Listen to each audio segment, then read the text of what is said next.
Assalamualaikum warahmatullahi wabarakatuh. Perkenalkan, nama saya Angga Fardani, NPM 7202131126 dari kelas perpajakan.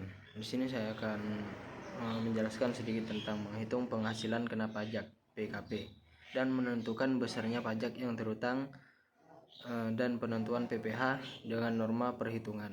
Sebelumnya, salam hormat saya kepada dosen pembimbing yaitu Bapak Muhammad Firly Pranata. Langsung saja di sini dari pengertian penghasilan kena pajak. Penghasilan kena pajak adalah penghasilan wajib pajak yang menjadi dasar untuk menghitung pajak penghasilan.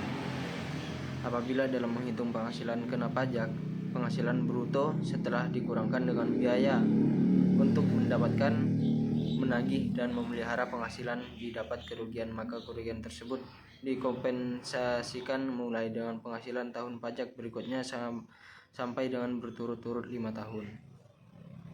Untuk tarif penghasilan kena pajak terbagi dalam 2 jenis, yaitu berdasarkan subjek pajaknya, yaitu tarif penghasilan kena pajak dikenakan kepada wajib pajak orang pribadi dalam kurung WPOP dalam negeri. Tarif penghasilan kena pajak yang dikenakan kepada wajib pajak badan dalam negeri atau bentuk usaha tetap dalam kurung BUT. Tarif yang dikenakan untuk keduanya berbeda. Untuk tarif penghasilan kena pajak dibedakan berdasarkan jumlah penghasilannya. Yang pertama, tarif penghasilan orang pribadi dan tarif penghasilan badan. Cara menghitung penghasilan kena pajak.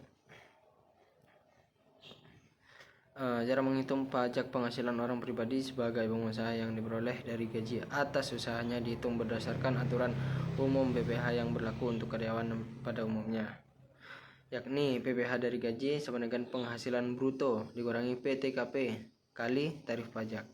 Sedangkan cara menghitung pajak penghasilan orang pribadi sebagai pengusaha yang diperoleh dari penghasilan lainnya adalah penghasilan PPh dari pendapatan lainnya sama dengan penghasilan bruto kurang PTKP kali tarif pajak.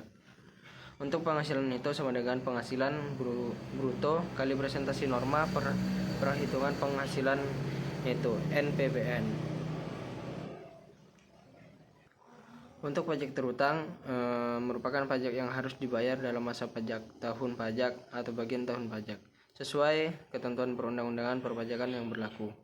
Masa pajak sama dengan 1 bulan kalender dan tahun pajak sama dengan 1 tahun kalender. Tahun pajak bisa berlangsung dari Januari hingga Desember, namun bisa dikecualikan melalui izin sehingga akan bisa menggunakan jangka waktu lain.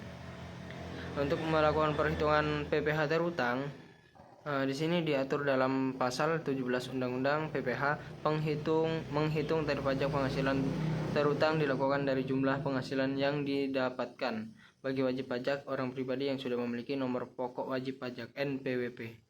Di sini terbagi menjadi 4, yaitu dari 5% dan 15%, 25% dan terakhir 30%. Yang 5% penghasilan kena pajak untuk penghasilan hingga 50 juta per tahunnya. Sedangkan yang 15% di atas 50 juta hingga 250 juta dan seterusnya. Yang 25% di atas 250 hingga 500 juta dan yang terakhir adalah 30% untuk penghasilan di atas 500 juta per tahunnya. Sedangkan orang pribadi yang tidak memiliki NPWP harus membayar tarif 20% lebih tinggi dari yang dibayarkan pemilik NPWP. Untuk jumlah PPh terutang badan penghitungannya berdasarkan pada besar omset yang diperoleh per tahunnya. Saja yang dapat saya sampaikan. Mohon maaf lebihnya. Assalamualaikum warahmatullahi wabarakatuh.